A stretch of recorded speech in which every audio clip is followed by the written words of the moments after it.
We warned you at Syracuse, and you persisted. You took advantage of us at New Canaan to drive us out. And like the dogs of Caesar you are, you followed us to Zion. And now you stand on holy ground, a temple to God's glory on earth. The only use for an animal in our temple is sacrifice. Kale wachene conserva o. You understand me, don't you? Don't you? Outman. Kunaman mad. He killed all Whitelegs. You talk. You stop. Him hear you. You talk. Don't listen to this thing. His cries are those of a mad beast caught in a thicket. He gave no mercy to my family, and I will give none to his. He has a debt to pay for what he's done, and I've come to collect. And so he's chosen to cower in the water like a dumb animal.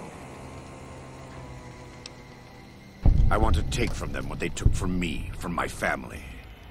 In this life, I want them to suffer. I want all of them to die in fear and pain. I want to have my revenge against him, against Caesar. I want to call it my own, to make my anger God's anger, to justify the things I've done.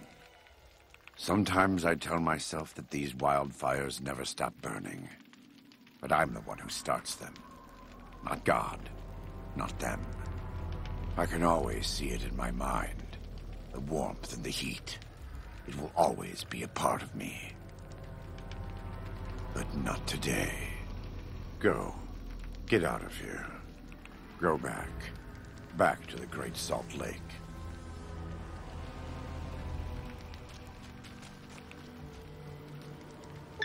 That's it.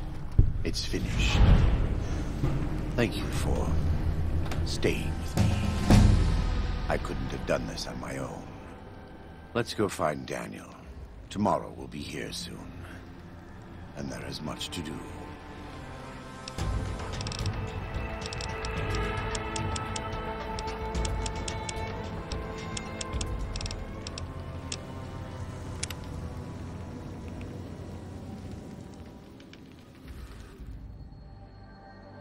And so it was that the conflict between the New Canaanites and the Whitelegs was finally resolved.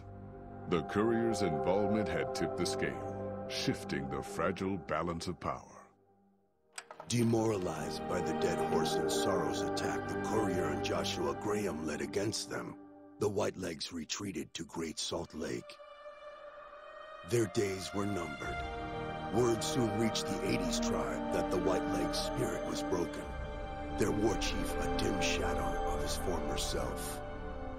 By year's end, the 80s would overrun the Whitelegs camps, scattering the tribe to the winds and claiming the Great Salt Lake for its own.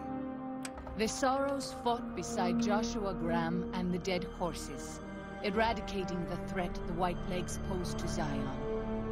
Seeing the courier convince Joshua Graham to spare salt upon wounds, the Sorrows learned that retribution could be tempered by mercy.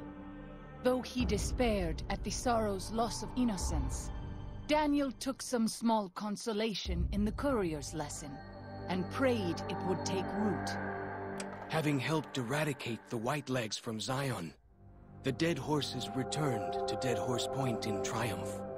They remained neutral toward the Sorrows, but as years went on, there were periods of competitive friction, even violence between the tribes. The New Canaanites, Daniel especially, intervened regularly as mediators, but found it difficult to reconcile the tribe's conflicts. The defeat of the Whitelegs in Zion marked a turning point in the fortunes of the Happy Trails Caravan Company. Every 2 months, the caravan met with the New Canaanites in Zion Valley to trade. Happy Trails soon returned to prosperity.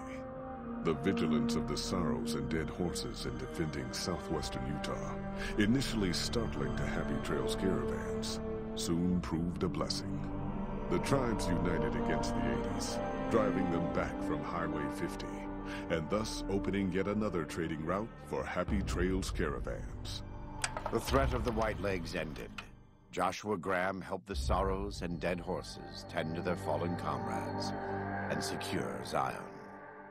The courier's words had stayed Joshua's wrath in his darkest hour, and in sparing salt upon wounds, he was changed. While he continued to advocate militant opposition to the enemies of New Canaan, he sometimes showed quarter to those who crossed his family. Eventually, this new spirit would diminish the myth of the burned man in distant lands. A small price for the peace it brought to Joshua Graham. For years after the defeat of the Whitelegs, Daniel did his best to minister to the Sorrows' spiritual needs. Try as he might, he could not hold back the tribe's increasing militancy and reverence of Joshua Graham. Demoralized, he returned to his family and Dead Horse Point. His failures haunted him for the rest of his days. And with that, the courier walked out of the history of the tribes of Zion and back to the gathering storm of the Mojave Wasteland.